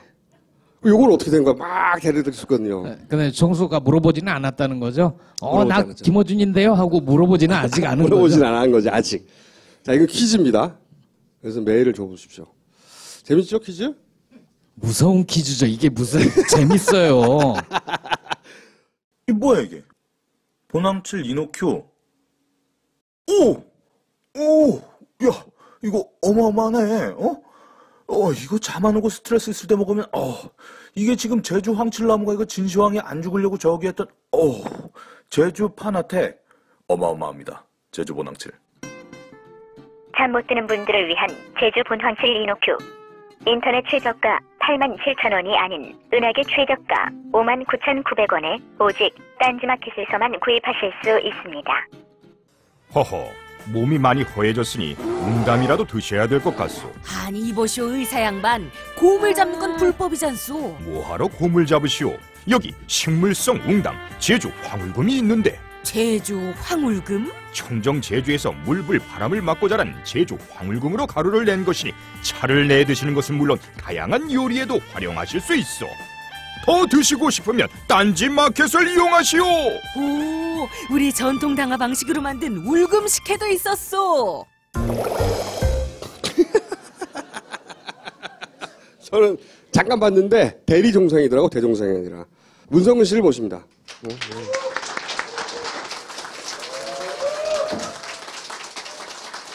대종상이 엉망이 얘기만 했지 왜 그런지는 해설해 주는 데가 없어. 그래서 제가 그 얘기를 좀 해달라. 첫 번째 영화인으로서 한때. 두 번째는 이 사진이 뭔지 아십니까? 무려 민주당 당 대표실입니다. 여기가. 한때 민주통합당의 대표였어요. 당 대표실에서 사진을 찍어가지고 본인의 트위터에 올린 거예요. 나 당 대표라고. 딱 3주만 했어요. 3주였죠. 모르겠네. 2주 아니었나요? 어쨌든 무려 이런 정치인들 옆에 놓고 가운데서 당 대표를 했다고요. 2주간. 그 짧은 2주간 욕 많이 먹었어. 이상한 짓 한다고. 그리고 세 번째는 요즘 하는 게 있는데 그거 좀 더 소개해드리기로 하고. 이 대종상이 왜 이렇게 된 거예요, 이거? 그리고 왜 아무도 대종상이 저렇게 된 이유에 대해서 얘기를 안 하는 겁니까? 한때 영화인으로서 참 창피해서 얘기하기가 어렵죠. 한마디로 그냥 영화제는 그 영화인들의 축제인데 저기 이권이 돼가지고 곪기 시작을 한 거죠. 너무 오랫동안 곪아서 최근에 이제 요번에 완전히 터져버린 거죠. 특히 이제 요번에 뭐 사무국장인가 이런 사람이 영화인이 아니에요. 그러니까 영화인들 왜 안 오냐, 뭐 삼류다 뭐 어쩌고 이렇게 얘기한 그 양반이 영화인이 아니어서 배우들이 영화제를 어떻게 느끼는지, 특히 대종상을 어떻게 느끼는지를 전혀 모르는 거죠. 그럼 우선 돈벌이라는 얘기는 무슨 얘기예요? 50년 됐으니까 그 영화계에서 제일 오래된 영화제죠. 그러니까 저걸 꼭 지키고 싶어 하거든요, 사람들은. 근데 그거를 이제 영화인 협회라는 곳에서 쭉 운영을 해왔어요. 그러다 보니까 정부의 지원금도 나오고 뭐 협찬도 들어오고 중개권료 들어오고 그러니까 상당한 그 돈이 걸려 있는 거죠. 예전엔 장사가 잘 됐다. 그랬죠. 옛날 경우에는 아주 굉장했어요. 그러니까 그 군사 독재 시절에 이럴 때는 뭐 방공 영화나 뭐 국책 영화나 이런 거 만들어서 방공 영화상을 받잖아요. 대종상에서. 그러면은 외화 수입 쿼터 권한을 줬습니다. 그 당시에는 외국 영화를 1년에 30편밖에 수입을 못 하게 돼 있었거든요. 총 1년 동안에. 1년 동안 총. 그러니까 외국에서 막 대박난 영화들만 골라서 수입할 수 있는 거예요. 그러니까 그 수입 권한이 3억 원에 매매가 됐어요. 당시 기준으로? 당시 기준으로. 그 당시에 이제 수유리의 집이 300만 원이었거든요. 그러니까 백채 가격으로 거래가 되는 거죠. 그러니까 심사위원단에게 어마어마한 로비가 들어가는 거고. 사실은 경제적으로 터지는 그러니까 거죠. 이제 3억 원이 수입이 생기니까 한 1억 원은 로비 자금 써도 되잖아요. 그러니까 그런 것들이 오래 지속이 돼버린 거죠. 거기다 이제 영화 경우에는 87년 유화랑쟁이 기점이에요. 그러니까 영화 쪽에서도 그래요? 굉장히 중요하죠. 표현의 자유니까, 민주화니까. 그 이전에는 그 문화부의 대본을 검열을 받았어요. 그랬습니다. 영화 찍기 전에. 이런 대본으로 지금 이란 정도 되는 거죠. 그러면 이제 거기다 벅벅거. 시뻘겋게. 대사가 너무 야해 이런 것도 있나요? 물론이죠. 예한 것도 있고 이제 뭐 불평한다. 왜 불러? 그럼 뭐 이런 거 안 되고 뭐 이런 것들 있잖아요. 왜 불러는 왜 안 되는 거예요? 그 검열 기준이 뭐 말도 못하는 수준이었고 이제 그 검열 대본으로 영화를 만들어서 이제 완성된 필름을 또 넣어요. 그럼 그거 다 잘라. 대본도 검열을 받고 네. 그리고 완성된 다음에 다시 넣으면 걔들이 잘라요? 그렇죠. 정부에서 다 잘랐어요, 그거를. 그러니까 지금 영화인이었네. 우리 그러니까 우리 그 문단에서 제일 많이 팔린 게 그 난쟁이가 쏘아 올린 공이잖아요. 그 영화 지금 있어요, 필름이. 줄거리를 모르겠어요. 그 안성기 선배도 맞아, 나도 봤는데 줄거리를 모르겠어. 네, 그 얘기 많이 해요. 자기 안성기 씨 주연이었거든요. 너무너무 속상했다. 그 영화 찍었던 감독은 이민 가버렸어요. 그거 다 잘라가지고. 네. 그러니까 유월항쟁 후에 민주화가 진전되기 시작하면서 검열이 풀리기 시작했거든요. 그리고 그때는 이제 영화사를 정부에서 30개만 허가했어요. 이를테면 30개 영화사만 영화를 만들 수 있는 상태인 거죠. 근데 그게 소재 제한 풀리고 제작 그 등록제도 없어져 버렸던 누구나 영화를 만들 수 있는 때가 됐고. 또 하나는 이제 뭐 창업투자회사라든가 삼성전자, 대우전자 이런 데서 투자자로 들어오기 시작했어요. 그러니까 이게 한꺼번에 벌어졌어요. 민주화가 되면서. 그러니까 그때까지 아무것도 못하던 사람들이 막 감독을 하기 시작한 거죠. 장선우부터 박광수 뭐 이런 사람들. 아무것도 못하던 사람들. 네. 그러니까 그때부터 완전히 영화계는 신구 세대로 완벽하게 갈라져요. 그렇구나. 근데 이제 그 영화인 협회는 9세대 본산인 거고 그 대종상은 계속 거기 있는 거죠. 이게 시간이 가면 갈수록 현장으로부터 멀어져 가기 시작을 하는 거죠. 이제 지나간 시대의 방식을 붙들고 재탕하다가 그 돈벌이를 예전 사고 방식으로 계속 적용한 게 하나가 있고 그다음에 그분들이 고용한 영화인이 아닌 사람들이 배우들을 전혀 이해하지 못하면서 자기들이 만든 룰로 배우들을 이렇게 억누르니까 배우들이 반발한 건가요? 아니 그러니까 그 시상식에 와주면 좋죠. 후보가 5명이잖아요. 5명이 다 와주면 좋은데. 왜 다 안 가는 왜 아무도 안 간 거예요? 왜? 요번에 왜 안 갔냐? 아니 심사가 끝나기 전에 참석해야 상을 주겠다고 얘기했잖아요. 그렇죠. 그럼 이제 심사가 끝나고 나면 수상자에게 연락할 거야. 너 줄 테니까 와라 그럴 거 아니에요. 네. 근데 만약에 가면 내가 참석했으니까 받은 게 되잖아요. 아, 그러니까 근데 나머지 4명 안 올 거니까. 원래는 자기가 받을 사람이 아니야. 근데 원래 받은 사람이 원래 받을 사람이 안 왔어. 그렇지. 그럼 안 온 사람 안 준다고 그랬으니까 자기는 참석했으니까 받은 사람이 되는 거다. 그렇죠. 그렇게 되는 거죠. 참석상이네. 참석상. 참석상. 아니 그러니까 아카데미상이 왜 5명이 다 나오냐면 그거는 그 사전에 몰라요. 일단 수상자를 모르고 또 하나는 공정한 심사라는 확신이 있어요. 그러니까 투표권자가 한 3,000명 돼. 아카데미상은. 그러니까 분위기는 현장에 가면 나오죠. 누가 된 것 같아.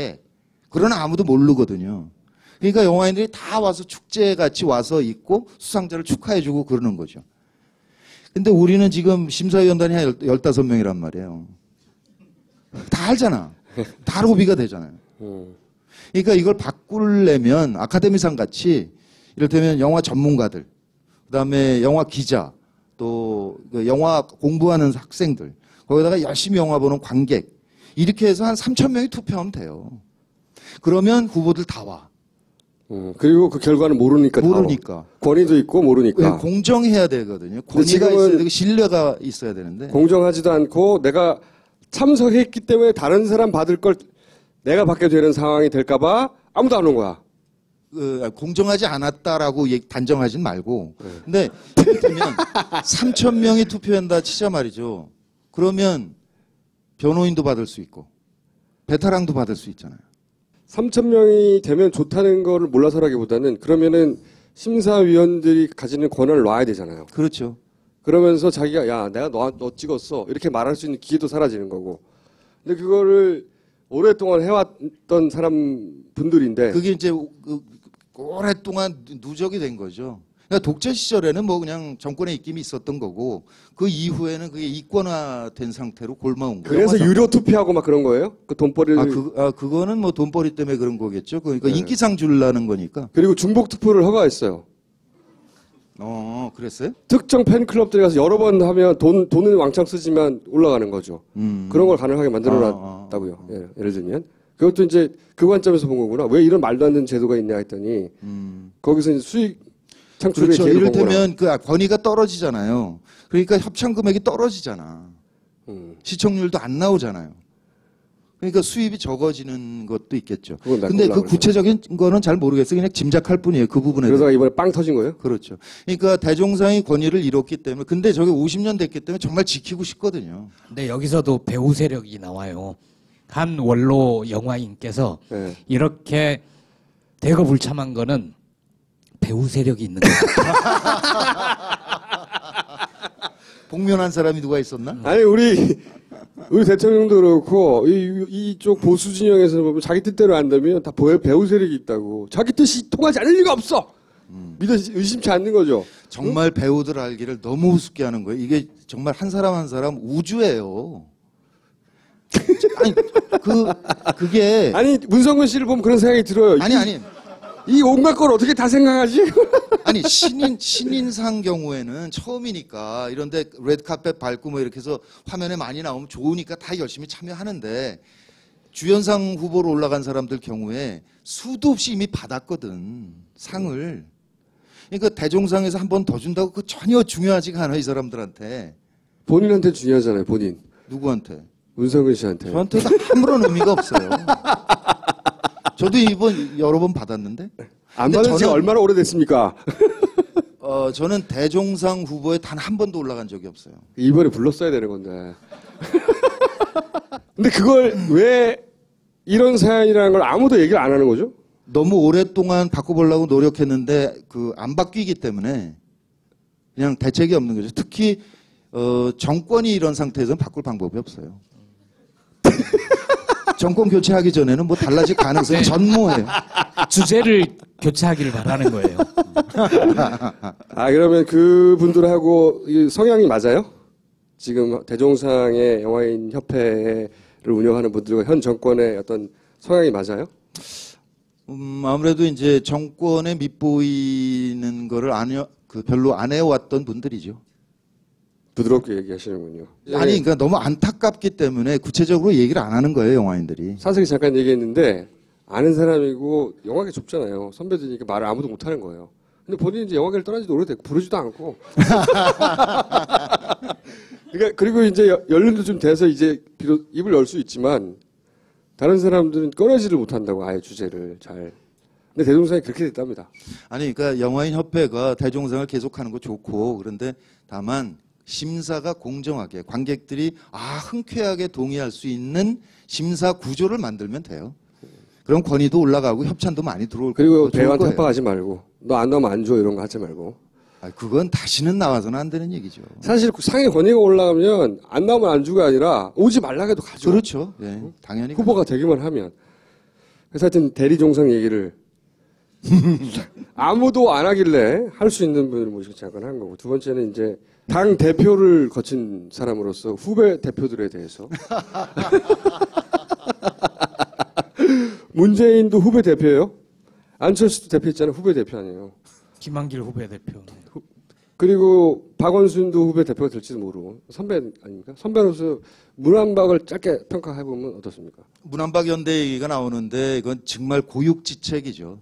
그러니까 문제 본질과는 상당히 거리가 있는 건데 어쩔 수 없는 시도라고 생각해요. 그러니까 문제 본질은 뭐냐면 12년 총선 끝나고 나서 제가 임시대표 할 때 그 민주정책연구원에 이거 어떻게 해야 될 것이냐는 것을 좀 그 보고서를 좀 만들어 달라 이렇게 요청을 드렸어요. 그래서 조사를 했어요. 그때 핵심이 뭐였냐면 양당의 이미지 비교였거든요. 한마디로 뭐냐면 지리멸렬이고 저쪽은 일사불란이라는 거예요. 그러니까 이 지리멸렬이 해소되지 않으면 뭐 문안박 연대고 뭐 의미가 없는 건데. 지금 지리멸렬의 가장 큰 원인은 뭡니까 그럼? 현재 기준으로. 좀 긴데 한마디로 줄이자면 뭐냐면 김대중의 부재예요. 그러니까 이게 굉장히 오래된 구조 모순이 누적된 결과예요. 그러니까 무슨 얘기냐면 김대중의 부재다. 3당 합당 후에 김대중 총재가 호남과 그 이외의 개혁 세력으로 고립이 됐단 말이에요. 그러면서 당 장악력이 높아졌어요. 그러니까 의원들 한 사람 한 사람들을 일을 시키면서 일사불란하게 이끌었어요. 그 일 안 하면 자르고 외부에서 영입을 해가지고 전략공천을 내리꽂아서 당선시켰다고. 그러니까 유권자의 입장에서는 당내 사정은 모르고 일단 총선의 후보가 누가 나오느냐에 따라서 평가를 해요. 그 면에서 김대중 총재는 완벽하게 성공을 했어요. 근데 그분이 이제 대통령 임기가 끝나면서 당을 놨잖아요. 그렇게 됐을 때 그러면 김대중 대통령의 후계자가 되고 싶은 사람이 수십 명이 있는 거 아니에요. 정봉주 의원 말대로 그 대권 시나리오가 300개가 돌아다니는 거 아니에요, 여의도에는. 그러니까 수십 명이 후계자가 되고 싶은데 그 모두 다가 나를 제외하고 그 어느 누구도 김대중 총재의 위치에 올라가는 걸 원치 않은 거예요. 내가 가는 건 좋아. 근데 왜 다른 사람은 안 돼. 그러니까 도입한 게 집단 지도 체제거든요. 근데 집단 지도 체제의 결정적인 맹점이 뭐냐면 전당대회에서 1등부터 5등까지 지도부란 말이지. 그 1등이 대표하는데 1등이 망하면 2등이 승계래요. 그래서 2등은 1등을 망하게 원하고 2등은 3등은 2등을 망하게 원하고. 그러니까 이게 당이 제대로 운영이 될 방법이 없는 거예요. 이게 10여 년 흘러온 결과물이라는 거지. 그러니까 이걸 바꾸려고 노력한 것이 열린우리당 시절에 진성당원의 상향식 공천제도로 바꿔보려고 그랬던 거예요. 그러니까 김대중 총재가 했던 역할을 진성당원의 상향식으로 해보자. 그래서 실패했잖아요. 두 번째 노력이 국민의 명령 혁신과 통합이 한 거예요. 그러니까 이제 당에 사람들이 입당하려 하지 않는다. 탈근대로 넘어오면서 안 한다. 그러니 입당을 강제하지 말고 지지하는 분들에게 당원에 비해서 열등화된 의결권을 줍시다. 그래야 당원이 늘어나고 이 풀뿌리가 강화된 정당이 될 수 있다. 문안박이 아니면 다른 대안이 있나요? 없죠. 아니 그러니까 왜 문재인 대표가 지난번에 뽑혔냐. 대선 후보 지지자 1, 2, 3등 아니에요. 그러면 안철수 대표는 방금 전에 대표했고 박원순 시장은 시장이라서 못해요. 그러니까 총선을 이끌려면 문재인 의원밖에 없었던 거죠. 그래서 뽑았는데 사무총장도 임명하지 못하게 하는데 어떻게 해요? 누가요? 봤잖아요, 다. 그러니까 이끌 방법이 없는 거죠. 자, 그러면 이때까지 이유는 알겠고요. 해법에 대한 이야기는 여기서 할 얘기가 아니에요, 사실. 아니, 그게 굉장히 중요한 건데 해법이 저는 그 시민 참여형 네트워크 정당이라고 판단을 한 거예요. 그거 아니면 안 된다니까? 그러니까 김대중 총재가 했던 일을 내가 그래서 여기서 끊으려고 그랬던 거야. 아니야, 시민이 하도록 할 수 있게 만들어야 된다는 거예요. 구조적으로. 그래서 당대표를 한 사람으로서 문안박을 한 줄 논평을 하면 어때요? 아니, 다 좋은 분들인데 문제는 그러니까 새정치연합 구성원들이 그 점을 고민해 봐야 돼요. 뭐냐면 세 사람이 다 외부에서 영입된 사람들이에요. 그런 셈이죠. 당이 제대로 굴러가지 않으니까 당에서 성장하지 못해 사람들이. 여의도만 가면 주저앉아. 그러니까 다 망가뜨리고 나서 또 외부에서 찾아. 그나마 여의도에 들어가지도 못했어요. 아주 그렇죠. 그러니까 제가 그때 취재 갔는데 거의 들어갔었어요. 거의 들어갔는데 선거 끝나고 이 양반하고 굉장히 긴 시간 막걸리 마시면서 얘기를 했지. 당이 작동이 되지 않으면 계속 이렇게 외부에서 새 사람을 찾아야 돼요. 이 상태에서 세 분 다 어떻게 보자면 아주 전문 정치인으로 캐릭터가 안 맞아요. 세 사람 다 그런 단점이 있다. 장점, 그럼 세 사람의 장점을 각각 얘기하면요. 문재인. 굉장히 똑똑하고요. 아, 그래요? 학습 능력이 대단히 뛰어난 사람이고요. 착하죠. 똑똑하고 착하다. 네. 착하다. 네. 자, 그러면 안철수 전 대표의 장점. 그러니까 외부에서 사실은 당에 만족을 못하기 때문에 메시아를 기다린 거잖아요. 네. 그러니까 그 안철수 현상은 안철수 의원이 만든 게 아니라 새로운 메시아를 기다리는 그 사람들이 찾아낸 인물인 거잖아요. 네. 그러니까 굉장히 중요한 현상의 상징으로 그 시작을 한 사람이고, 그러니까 그 기운을 그분이 잘 받아서 그걸 조직화만 할 수 있다면 참 좋은 일을 할 수 있는 사람이다. 한다면 박원순 시장은요? 어때요? 그 사람은 소문이 뭐 워콜릭이라며요. 참여연대 그러면 그냥 간이 침대 놓고 그냥 종일 일하고 밤에 퇴근도 안 하고 굉장히 일을 잘하는 분이고, 아마도 우리나라에서 그 참여연대 그 시민 운동을 많이 했기 때문에 전 세계 다니면서 좋은 그 시민 참여 운동이라든지 정책이라든지 이런 거에 대해서 공부를 매우 깊게 한 사람이니까 이거 이제 단점 능력이 뛰어난 사람이죠. 문재인 대표 단점 뭡니까? 아니, 그거는 뭐 굳이 얘기할 필요 없는 거고, 저는 이 문제의 본질은 거기 있지 않다니까.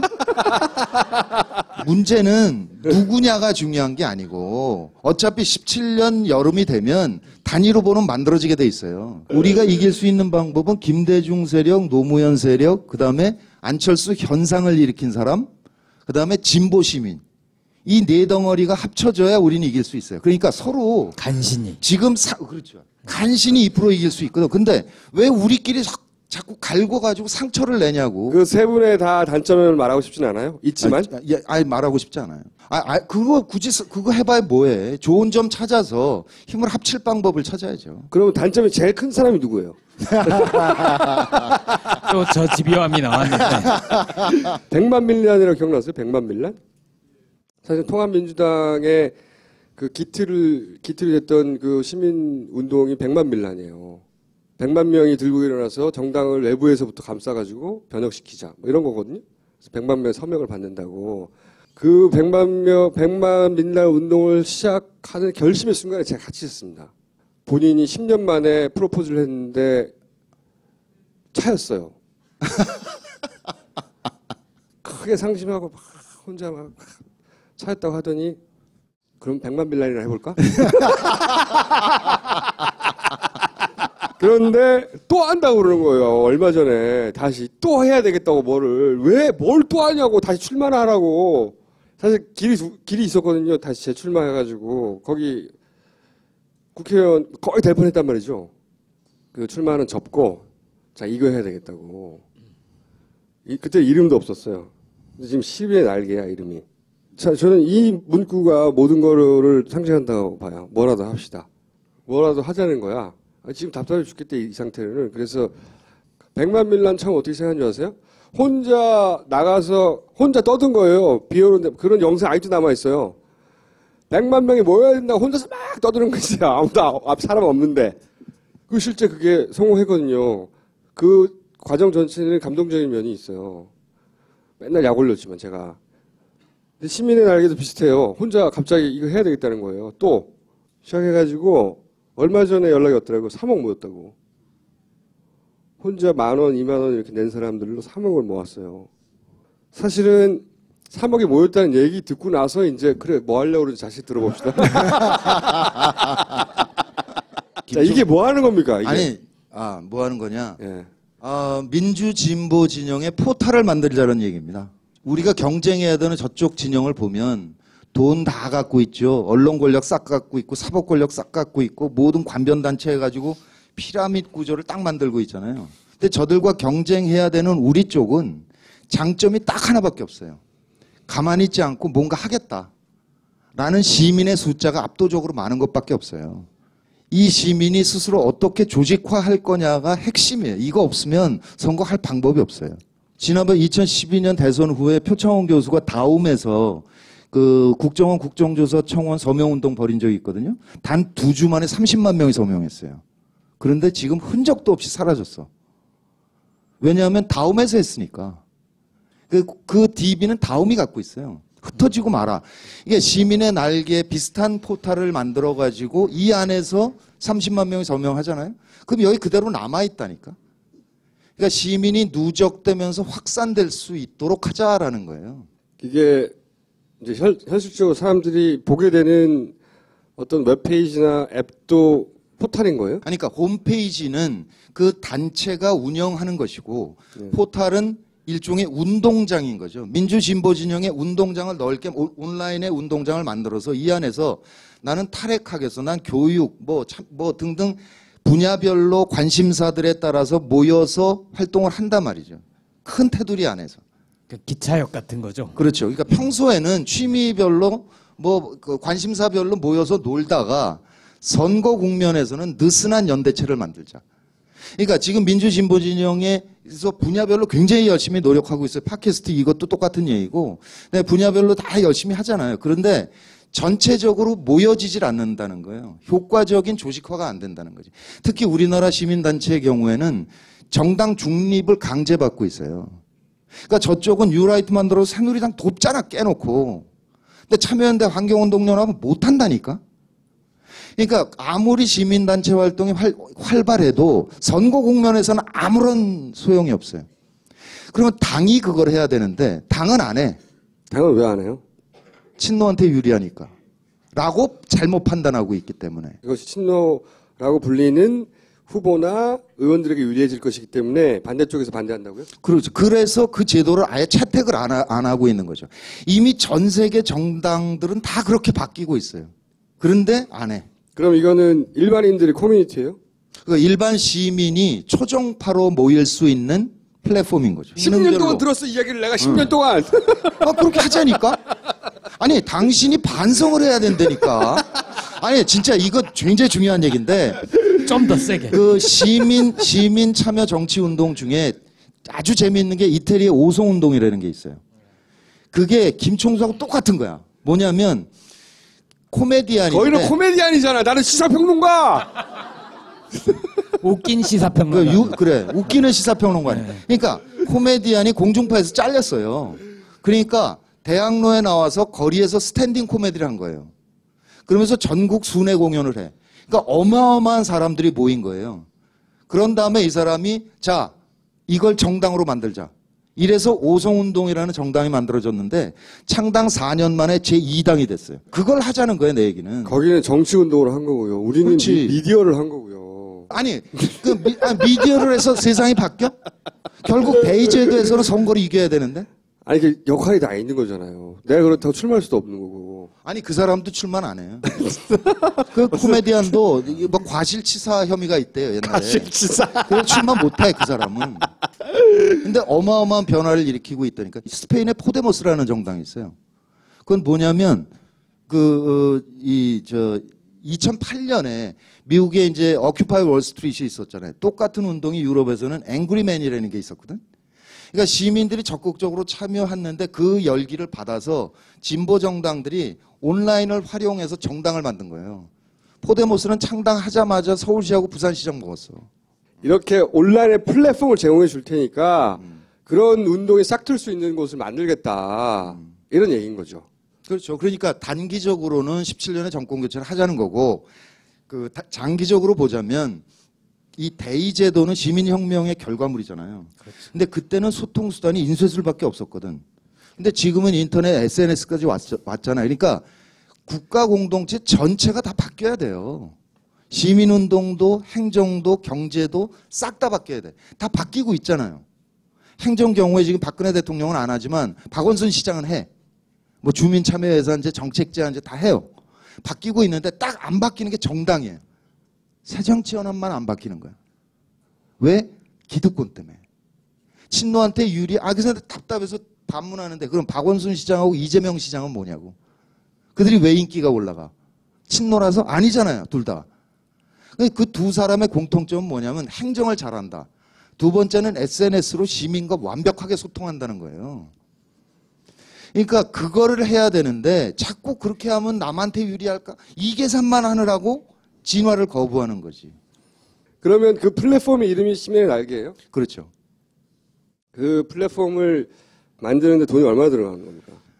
뭐 그냥 거칠게 뽑아서 대략 10억 원 정도 들 것이다 예상을 하고 그래서 그걸 모아가지고 그 포탈을 만들어가지고 그거를 사람들이 쓸 수 있게 던져주겠다는 거죠. 그렇죠. 일단 12월 10일 날 베타 버전이니까 PC용 베타 버전만 일단 열기로 해서 지금까지 모인 돈으로 그걸 열겠다 우선. 그렇죠. 일단은. 그러니까 원래 계획은 굉장히 많은 기능을 설계했는데 3억 갖고 온 거 다 안 되니까 반만 개발하고 있어 일단. 우선 급한 대로 캠페인하고 그다음에 조직화하고 그다음에 사실관계 빨리 확인하는 그런 뉴미디어 기능.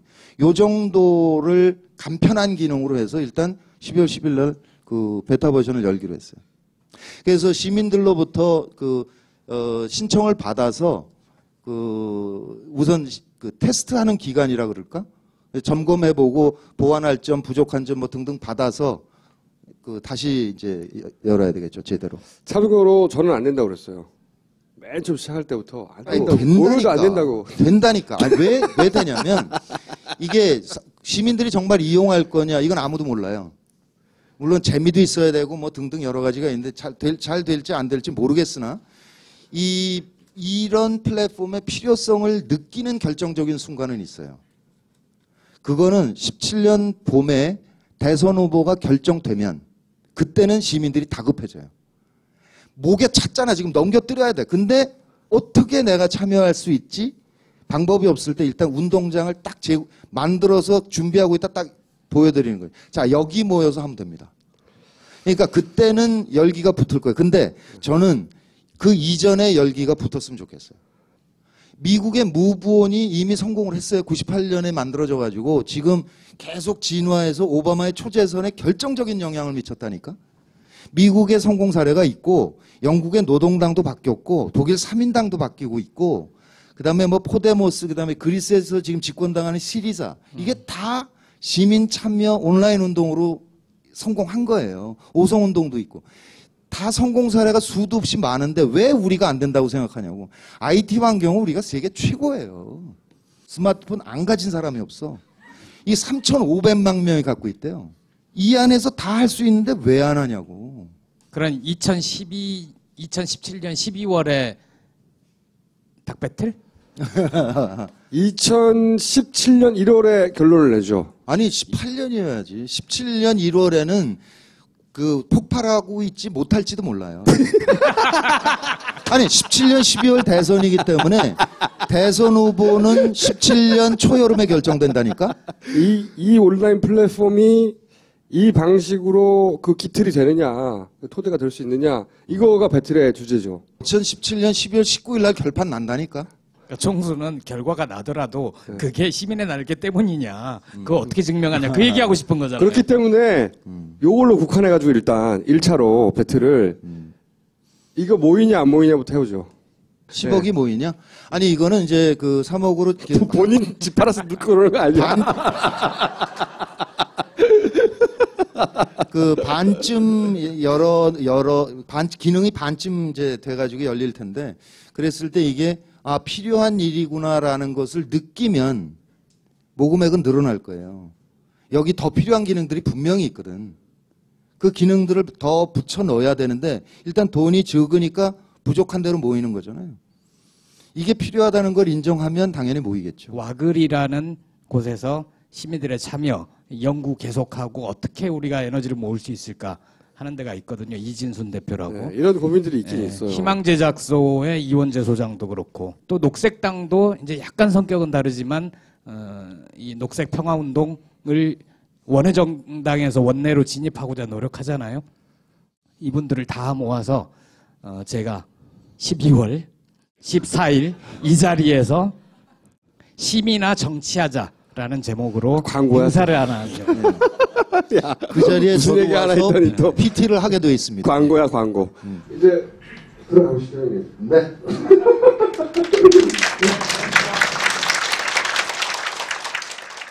본격 직장인 드라마 공생 대리운전 편. 부장님 가볍게 한잔 하시죠. 나 차 가져왔는데. 아예 착한 콜 대리운전이 있잖아요.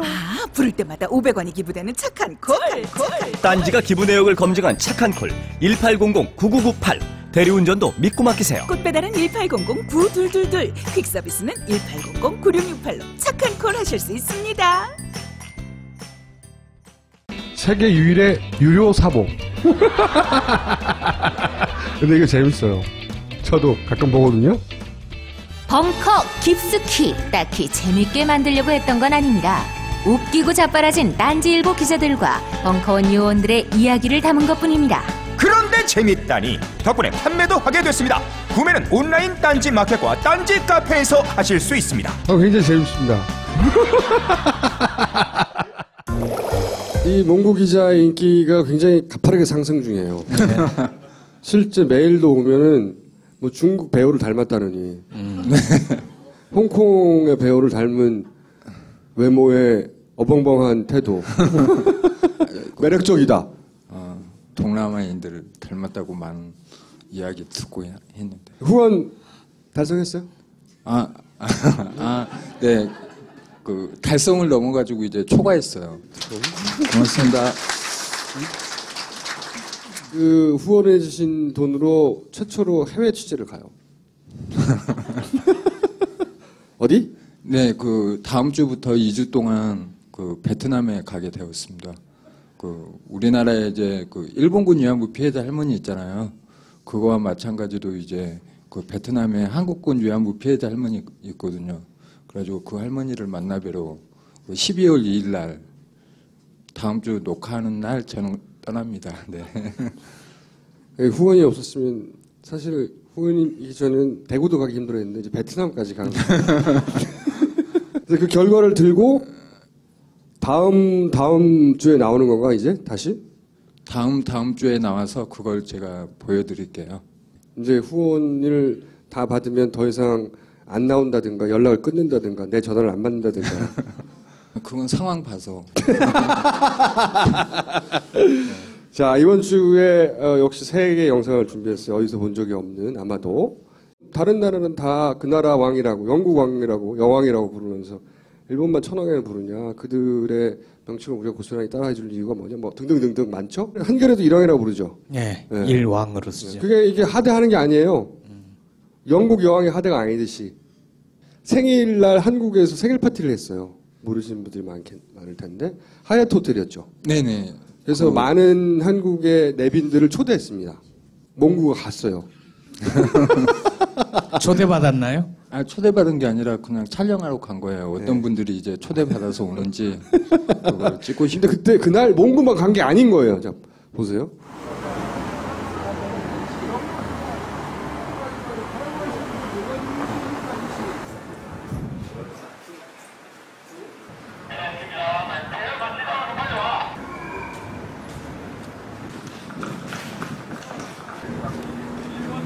바깥에 얼굴 해가지고 이렇게 그냥 제2 전범 주범이자 조선 식민지의 원흉인 일본왕의 승리를 대한민국과 한복판에서 축제한다는 것은 대한민국 국민을 희롱하는 것이고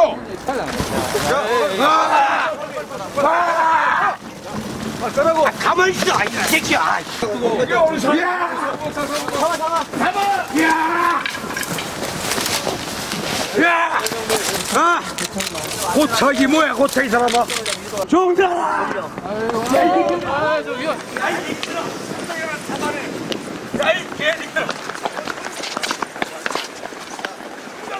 죽나라!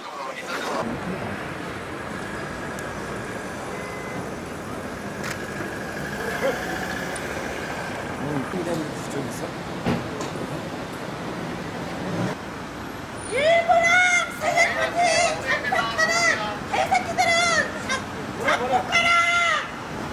일본왕 생일파티 참석하는 개새끼들은 똥물이나 처먹어라! 개새끼야 어디가! 너 인터넷에 다 나오니까 너 조금만 기다려라 이 새끼야. 아주 산산 조각나게 매듭된 거니까 니네들 그거 처먹고 에볼라 걸리고 싶어서 가는 거지. 이 친일 배국노 새끼들아. 그렇게 좋으면 일본으로 국적을 바꿔. 처먹을 데가 없어서 여기 와서 처먹냐 이 개새끼야. 니네 내국놈들도 마찬가지야. 어디 정권나라 왕 생일파티에 와서 처먹겠다고 난리야 이 새끼들아. 부끄러운 줄 알아 이 새끼들아.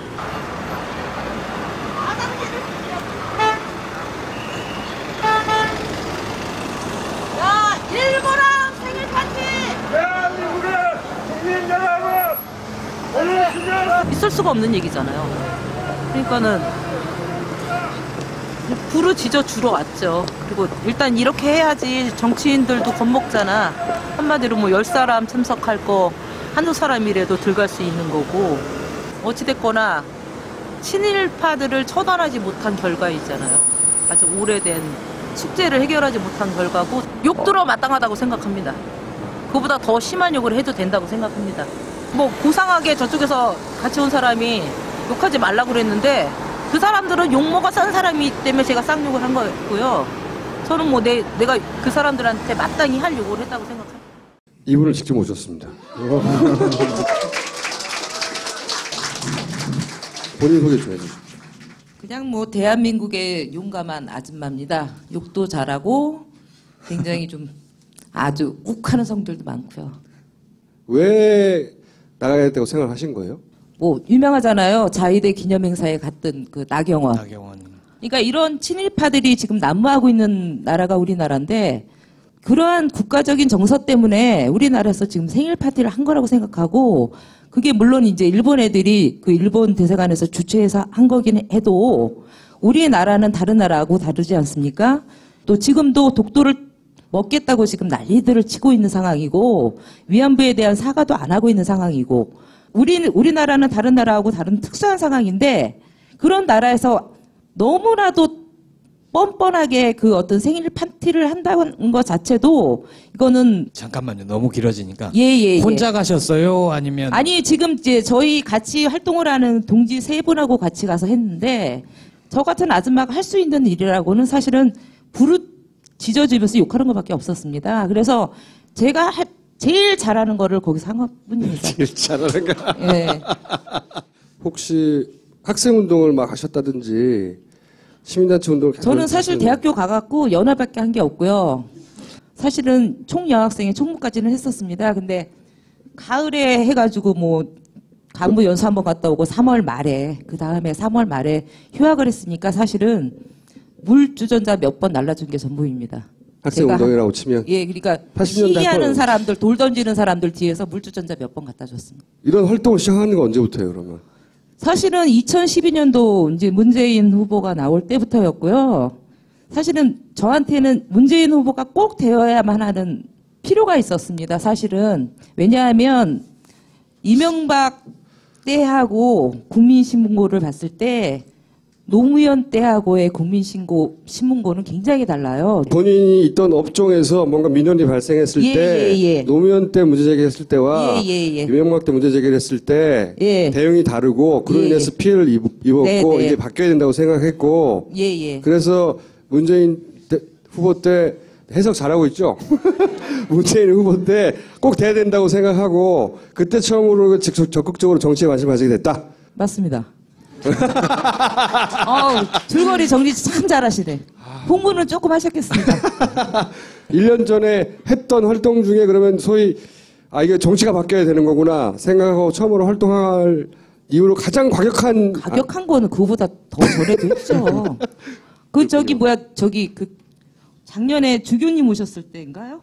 제일 높은 사람이 뭐죠? 교황. 예. 왔을 때도 제가 보호해드렸잖아요.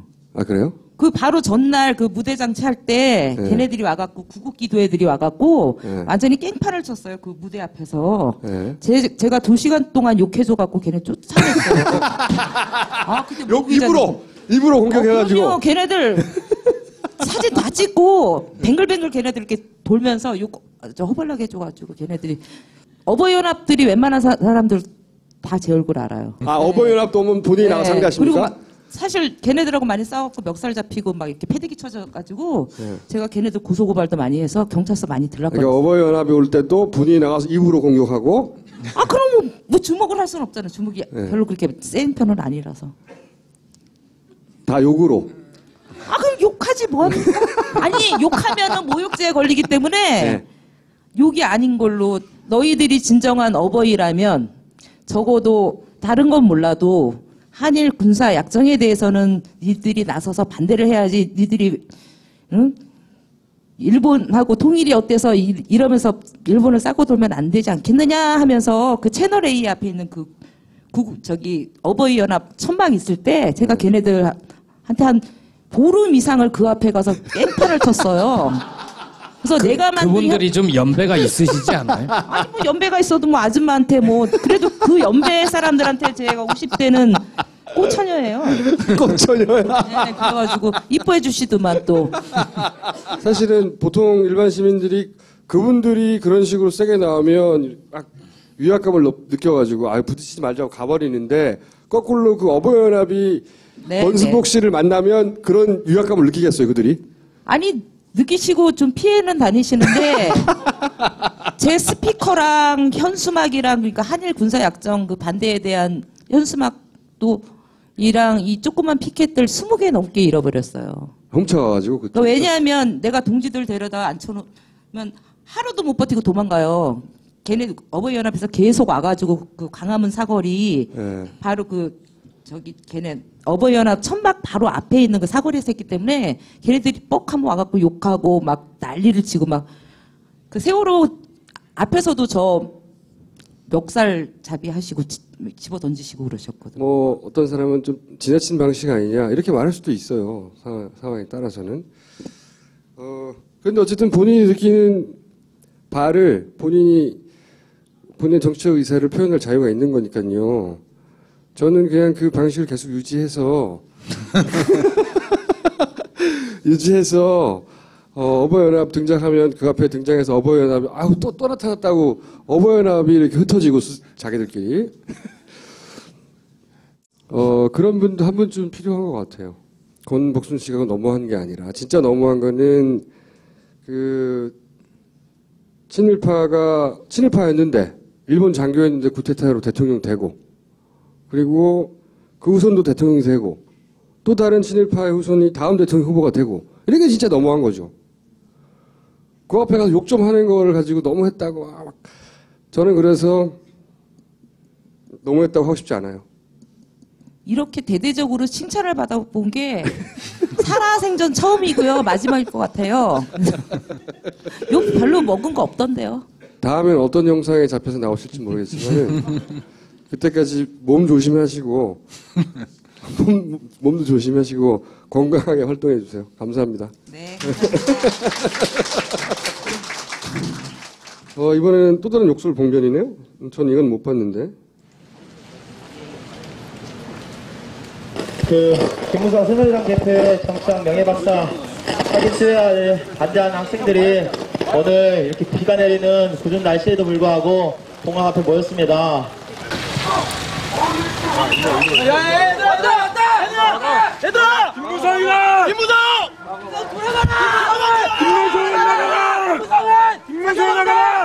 김무성은 자격 없다! 김무성은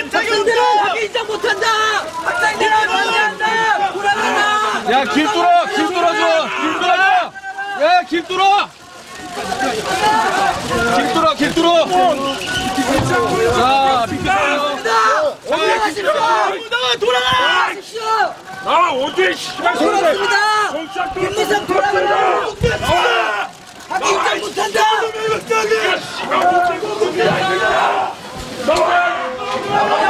제가 알아서 관리합니다! 네가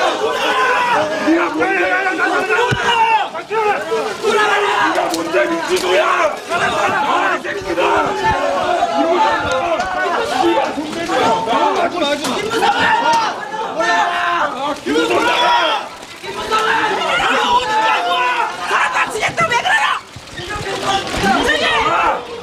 야, 뭔데 민주주의야! 그만. 자, 기자분들 그만하십시오 이제. 자, 이제 다 왔습니다. 아니 다 끝났잖아요. 그만. 당신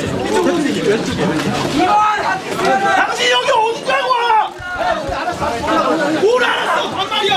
아, 니네 진짜 나 정치학 배운 사람이다! 김무성 나와! 니나 민주주의를 알아, 이 새끼야! 김무성 나와! 나 어디서 와, 근데? 이게 민주주의야? 이게 민주주의야, 이 새끼들! 뭐야, 김무성이! 근데 진짜 동국대 이건 아니잖아요. 진짜 동국대 이건 아니잖아요. 정치 의견 학도로서 그리고 민족사회를 대표하는 동국대학교 학생으로서 매우 수치스럽습니다. 대한민국의 민주화를 위해 피를 흘리셨던 선배님들이 계십니다.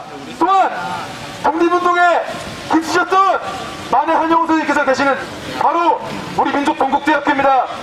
이분들이 지하에서 통탄을 하실 일입니다. 친일에 대한 어떠한 해명도 없고 세월호, 국정원 등 현재 여당이 책임지고 해명해야 될 일에 대해서 아무것도 언급하고 있지 않은 여당 대표가 대체 어떤 명목과 어떤 근거로 동국대학교의 정치학 명예박사학위를 받는단 말입니까? 김무성 대표님은 군사정권 하에서 민주화운동에 투신한 이래 한국의 민주주의를 꼼꼼히 함과 동시에 정당 정치의 혁신을 이끌고 계십니다. 대표님, 그 학생들의 거친 환영을 받았는데 소감이 어떠세요? 네? 그런 일이 있었어요. 오늘 좀 소감은 좀 어떠세요? 감사합니다. 뜻하지 않게 학생들의 환영을 받았는데 그거에 대해서 한마디 해주세요. 뭐 민주주의라니 그럴 수도 있는 거죠. 그럴 수도 있다고 생각하는 거예요? 근데 욕설 하고 하는 건 옳지 못했습니다. 각 방송사에서 다 왔는데 이 영상은 본 적이 없는데? 네, 이 영상은 나오지 않았어요. 다 찍었는데 봉변을 수배식 하는 것만 그때 나오고. 봉변 당했던 장면을 다 찍긴 했는데 네. 방송사들이 안 내보내는 거구나. 네네. 오늘 욕설 시리즈네? 네, 다음 영상도 욕설이에요. 여러분, 지금의 검정 교과서가 아니고 바로 북한의 지령을 받은 북한 교과서나 마찬가지입니다. 이런 교과서를 우리 아이들에게 가르치고 세뇌시키는 것을 우리 엄마들로서는 용납할 수가 없습니다. 국회의원은 대한민국의 해악질만 하는 놈입니다. 방송에서 연예인이라 하시고 젊은 아이들을 선동해서 국정화 교과서를 반대하는 것은 용서할 수가 없습니다. 저희들은 힐링 캠프를 통하여 힐링되는 것이 아니라 너무나 많은 스트레스를 받고 있습니다. 힐링 캠프 방송을 중단하라!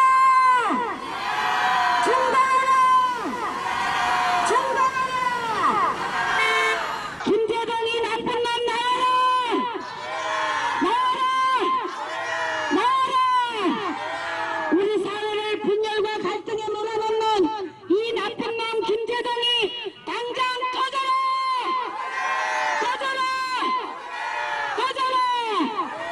김대동아 정신 차려라!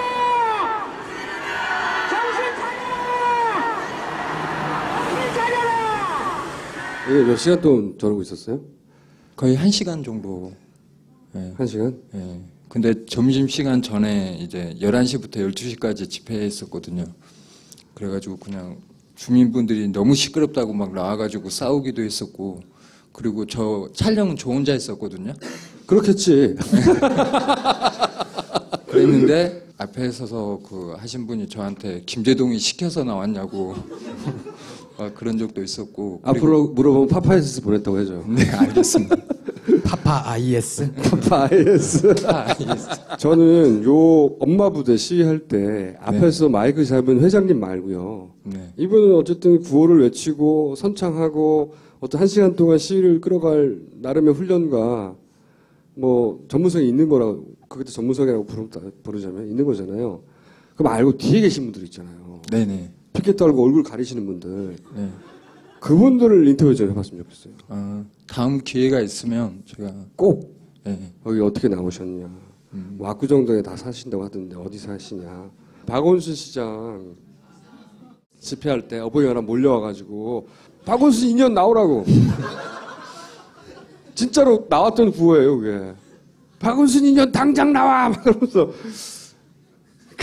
그러니까 자기가 어디에 와서 무슨 이유로 그런 집회를 하는지 모른 채 나온 사람이니 우리는 동원됐다고 생각할 수밖에 없는 거죠. 일왕 파티. 그걸 보다가 제가 무슨 생각을 했냐면, 참 불행하다는 생각을 했어요. 베트남에 지압 장군이라고 있어요. 베트남은 프랑스 식민지였거든요. 프랑스 식민 군대와 싸워서 이겼고, 그 다음에 미국하고 싸워서 이겼고, 그쵸? 베트남 입장에서는. 그 다음에는 당신은 중공이죠. 중국하고 싸워서 또 이겼어요.